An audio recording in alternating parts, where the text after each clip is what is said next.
thing from the Pro Tour We yet? started doing it here now. Okay. Looks like we're in live already. Andrew Cuneo's won the roll and has gone first, and he is mountain to Brian David Marshall's Blinkmoth Nexus. And there's a Thallid. Oh, Thallid. I love the Thallid deck. Thallid Shell Dweller, one of the best defensive cards in the set at a 2-drop.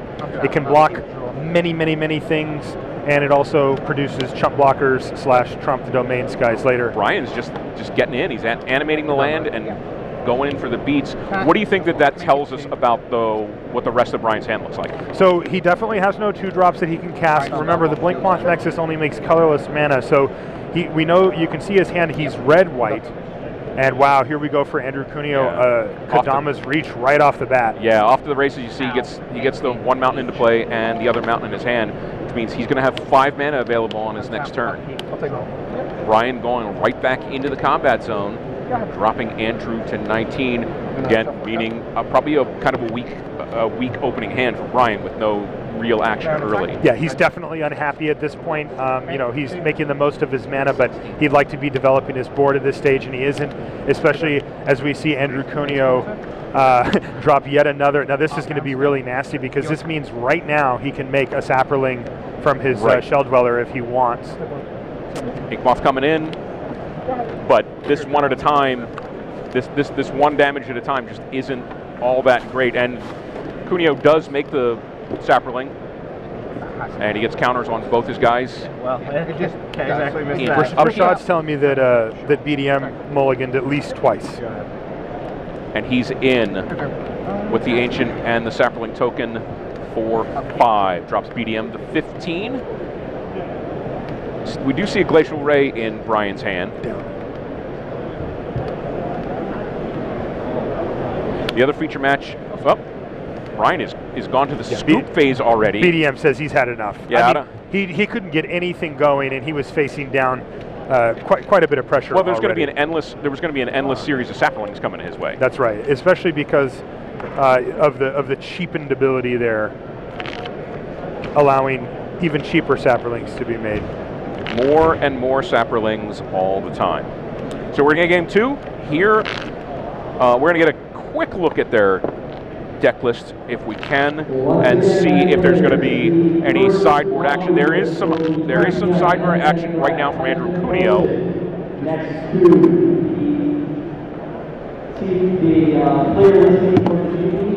So he's looking for one thing, but then he's got a Spellbomb. Which one was it? The Pyrite Spellbomb. So playing the domain deck is what it looks like he's playing. Yeah, we saw only 3 colors from him in that first game, and he did have the ability to get all 5 if he wanted, and he didn't. So I'm not sure. We can take a look at his deck list here. Here it is right here. He is playing no cards from black, no cards from blue. So yeah, he's playing Naya. He's playing a 3-color white, red, green deck. We're gonna have some graphics for you over the course of the broadcast, talking about some of the archetypes that are available here in Modern Masters Draft. Yeah, we've got Modern some Masters awesome Seal data. deck. Yeah. I mean, this is a great format, and people have come out obviously in droves to play it.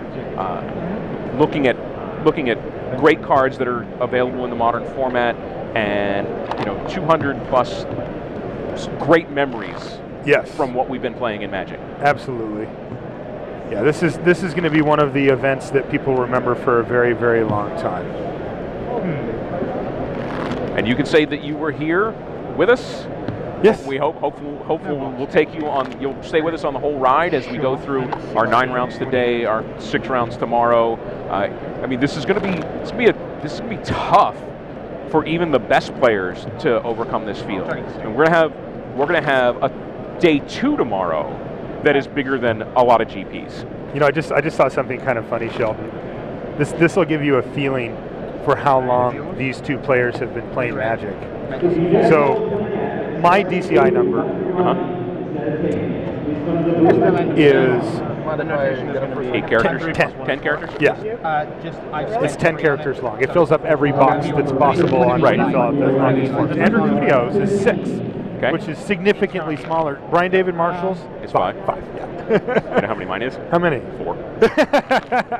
So there you go. All right, let's take a quick look over at Rich Hagon on the left-hand side. So this is a commentary 1-2 punch here. I've gotten a chance to see Rich Hagon's deck, and it is absolutely awesome, though. He is behind here a bit as he draws a card with Pirate Spellbomb. Rich told me, I'm not kidding you either, by the way, that this is not an exaggeration. He's done 258 sealed pool builds of this format. And this is one. He said this is one of his top 2 or 5%. Yeah, he said this is in the near the top of it. It looks like he's got his opponent down to 15 here, which is okay. He's got a Figure of Destiny, and his opponent's tapped out. That Errant Ephemeron on the bottom side of the screen, though, has a suspend counter, a time counter on it. So it's coming in next turn. Yeah. But it only has 1, so it's coming in. That's right. Wow. Double Bone Splitter from Rich. But remember, he's facing down a Trigon Predator here, so he knows he's going to be losing one. That's why he's been sandbagging. So he's going to suit this guy up. And he's going to get in. We see the Thallid on Ben Wietz's side. We see the Sparloth Agent. And like we talked about, we're going to see that Ephemeron come in on the next turn. So there's going to be 11 damage or 10 damage coming his way. Right. 11 if he attacks with the Thallid. Yeah, because the Thallid can produce 2 Saprolings right there. Right. Yeah. All right, let's take a look back at BDM on the left-hand side of your screen there versus Andrew Cuneo. There's the start with the Thallid Shell Dweller again. Yep, and he's also got a suspended Search for Tomorrow there as well. Ooh, BDM with a Flicker Wisp to get rid of the Shell Dweller until the end step and allow him to get in for 2 damage. Also, that would reset any of that resets the counters that are on the Shell Dweller. So it's going to slow Andrew's development down. Andrew obviously suspended that Search for Tomorrow on turn 1. Right. Since it's off, and he is searching right now. Gets the Plains, puts his Spore counter on the Thallid. Cuneo won the first game if you're just tuning in. Both these players in the 2-0 bracket of the blue tournament. Now BDM really is just trying to get pressure on the board here. That's why he played the Flicker Wisp. Cuneo, that 05 can't block the Amru Seekers anyway. It can only be blocked by artifact and or white creatures. Basically, it's got like intimidate type thing. Well, Brian trying to get pressure, but Andrew keeps sending more pressure. You know, he's sending pressure his way. He's up on the mana curve by 1. And BDM's in a really tough position here. Oh, he's going to play a Countryside Crusher. Now, this is a big one for him because right now he's facing down a Penumbra Spider, and that thing is just the biggest stop sign in the format. Right. It's laughing at that Flicker Wisp right now. If BDM had like a Bound in Silence, that would be ideal to take out that Spider for minimal, just 1-for-1 with the Spider. Cuneo drops the Pirate Spellbomb. We saw him side that in against Brian. Wow, and a Crush Underfoot is revealed by the Countryside Crusher for BDM here. So Brian is happy with his 4 mana. Yes, and he's got other lands in hand, I think, and he's just like, look, I've got 5, I don't need any more for the rest of the game, and now I'm just going to draw spells for the rest of the game. And if we can get Countryside Crusher up on the thing too, you can take a look at what it does. It's a really interesting card, especially considering that it's you can play it in mono red or in this type of format. Third counter. In this type of archetype. Yeah, there's a 3rd counter there. On the Shell Dweller. On the Shell Dweller, so Saprolings at Andrew's whim. Yeah, this is certainly favoring Andrew at this point, but BDM is going to get a steady stream of business. Of business, yes. Oh, Brian's got to look at that. Your turn.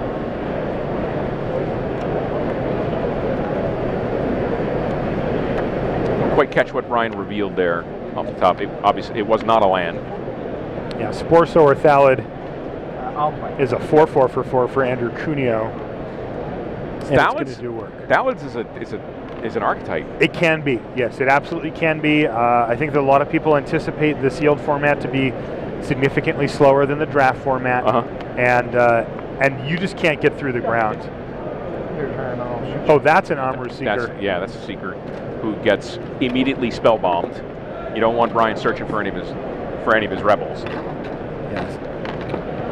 All right, so this guy gets 2. Counter number 5 on Thallid number 1. Counter number 1 on Thallid number 2. Cuneo down to 2 cards in his hand. Brian has 3, and we saw a Glacial Ray in Brian's hand. Let's see what the other 2 cards are. Which is veteran armor? He's going to throw the veteran armor in front Of the Spore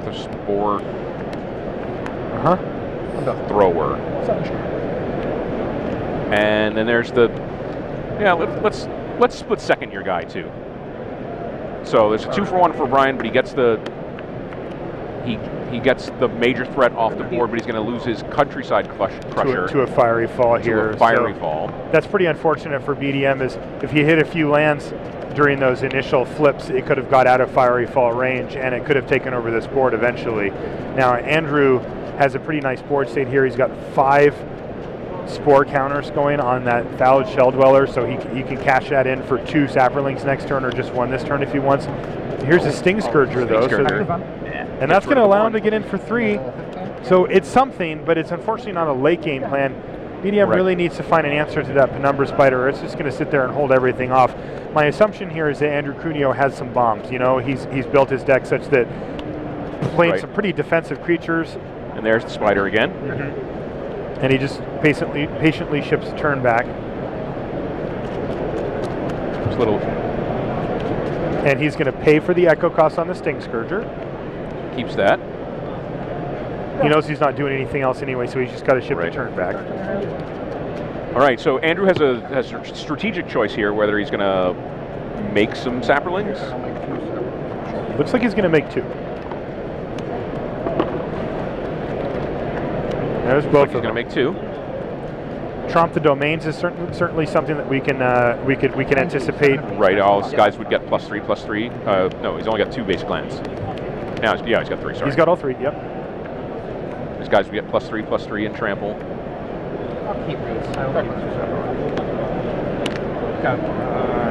Yep, Brian's got to read. Can't quite see what that is down there.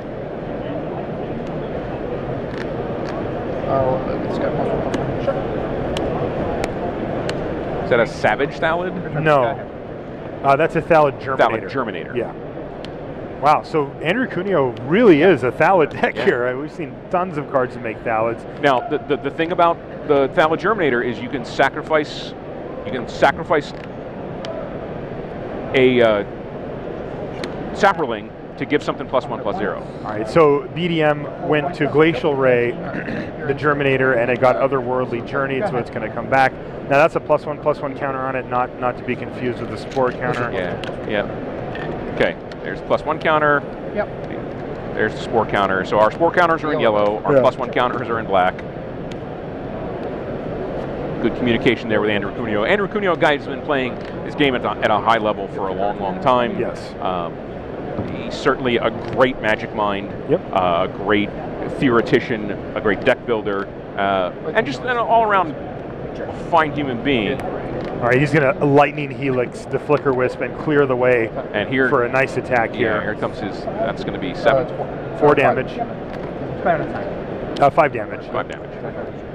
Plays Terramorphic Expanse and ships the turn, but now he's got kind of relentless. Is it Cloud Goat Ranger o'clock yet? Yes, it is. Oh my goodness, Cloud Goat Ranger off the top of Brian named David Marshall, and that's going to change the nature of this game significantly, Marshall. Absolutely. He's going to use scorecards. Especially that thing can attack through the Penumbra Spider. That thing can hold off the ground nicely.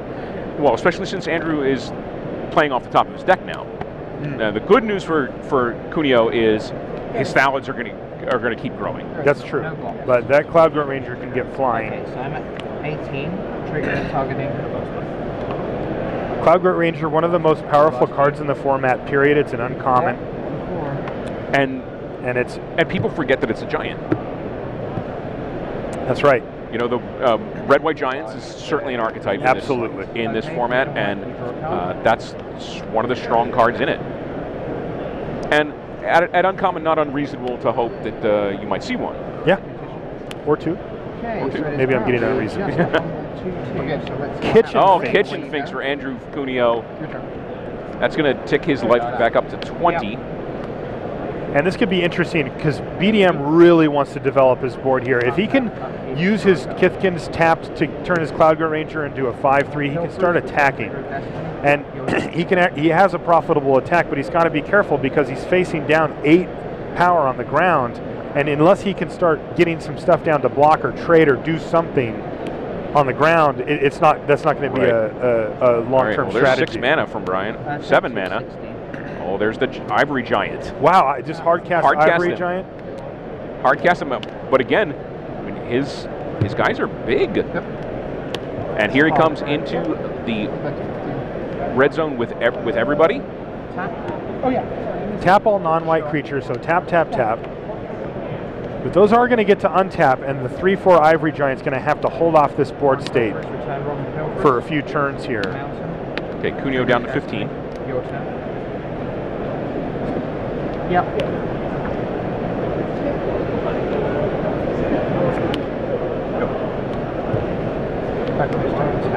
All right, he's going to attack with both, so he's signaling that he has something here, as that Kitchen thinks it's just a 3/2, but BDM says, sure, we'll take it at 6. So that will drop Brian to 9.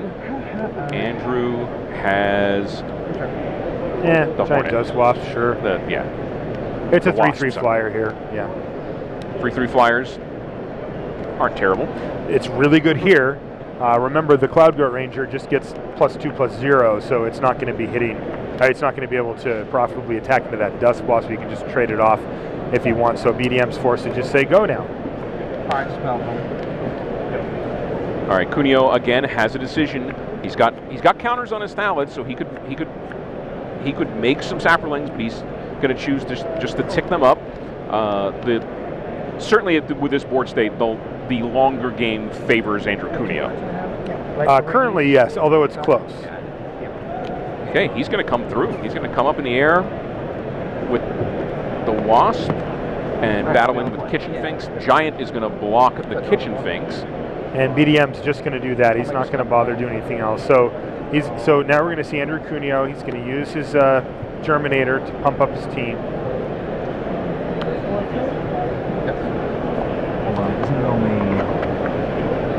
Make a guy eat it.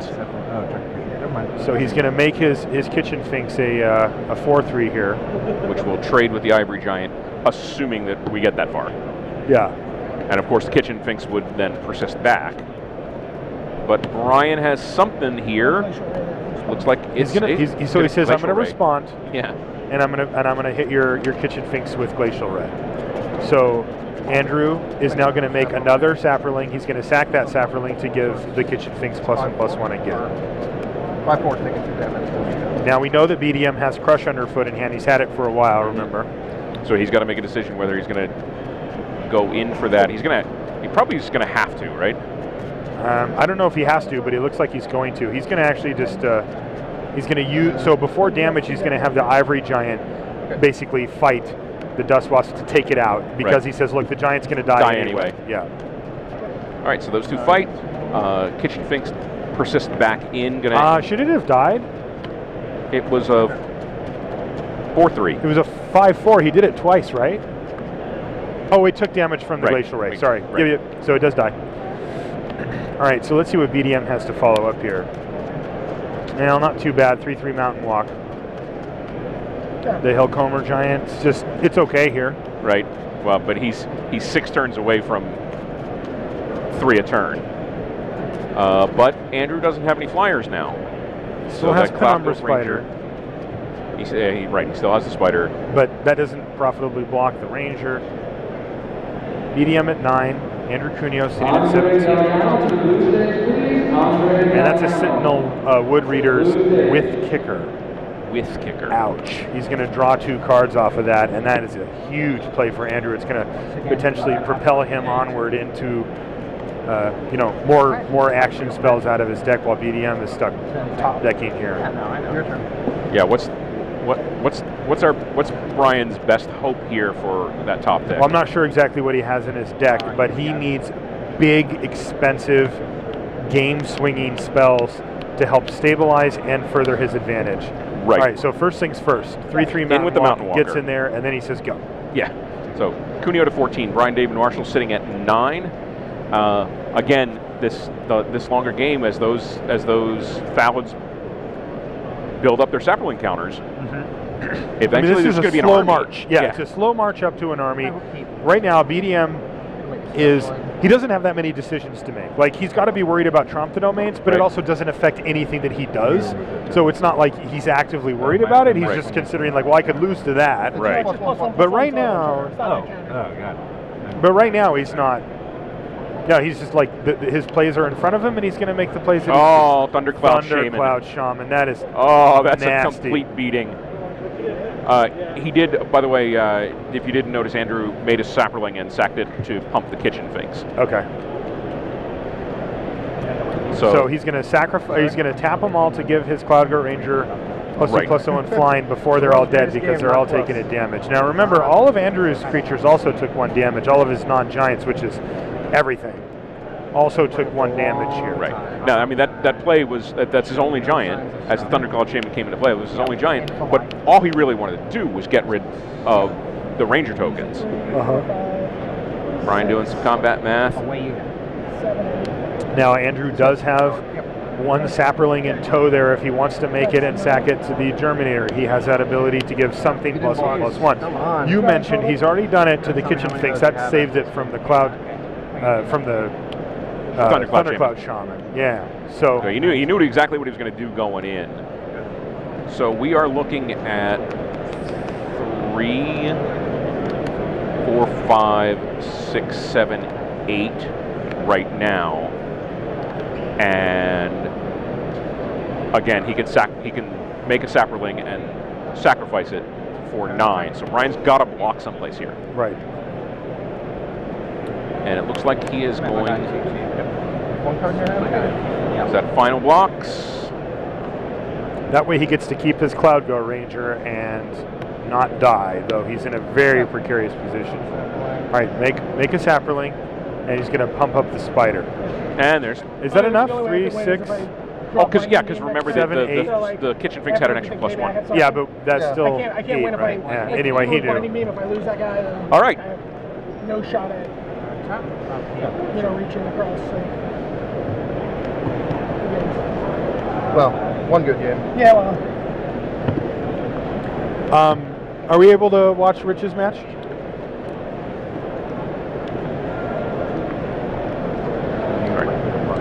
So Andrew Cuneo Takes down Brian David Marshall, 2 games to none.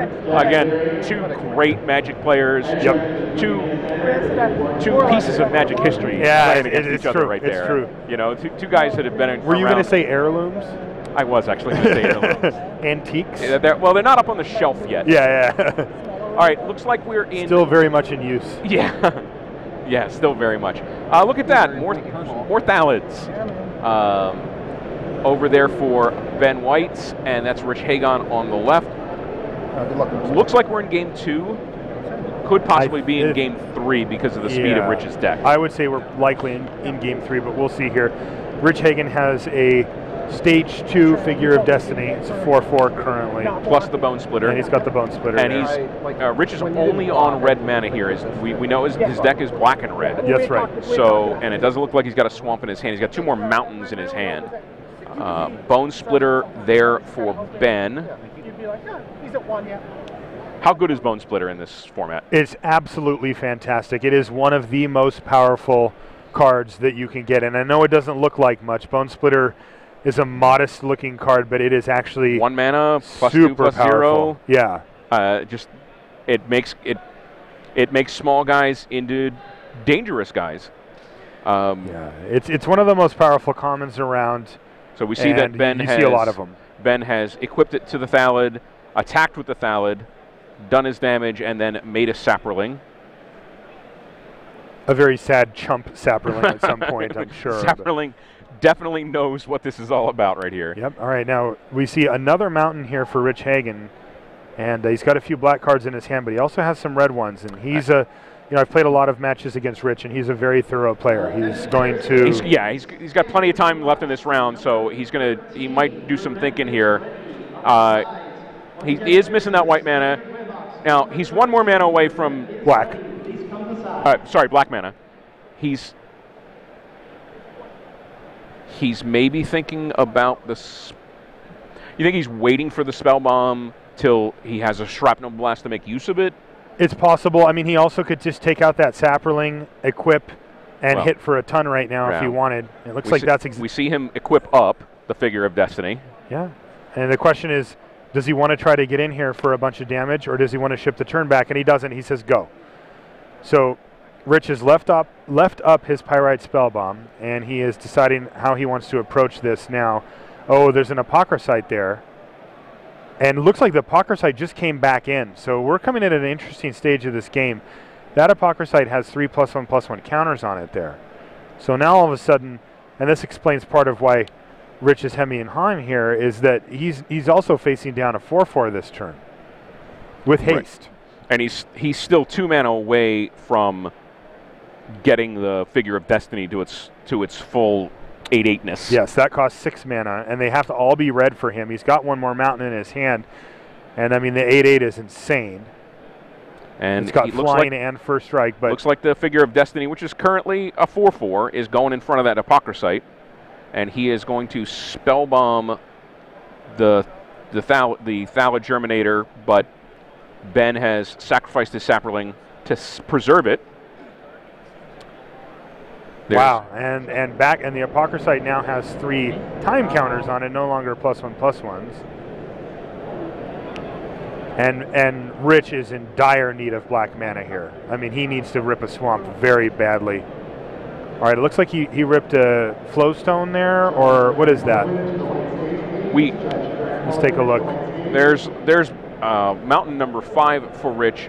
We will verify that this match is tied at 1 game apiece. Life total currently Ben Wietz 16, Richard Hagon at 8. So you've gotten to see 2 Thallid decks here in the feature match area round 3. There's Torrent of Stone for you guys. That is what Rich just drew. And it looks like he's going to use it to take out the Germinator here. Thanks to crack producer Rashad Miller. Yep, falls to Torrent of Stone. All right, so Rich is working his way back to stabilizing, but that Apocryphite's going to keep ticking down. And this is a big turn for Ben. If he casts something huge here, Rich is going to be in a pretty bad spot unless he draws a swamp. There's a Rebel Arc in Ben Wietz's hand. Okay, no white mana. All right, there's an Imperiosaur. That's pretty huge. Yeah, Imperiosaur, you have to spend only mana from basic lands on it. Yeah. But that's it. Richard Hagon extends the hand for game 3, falling to Ben Wietz 2 games to 1. Yeah, some spicy black stuff in his hand right there. Yeah.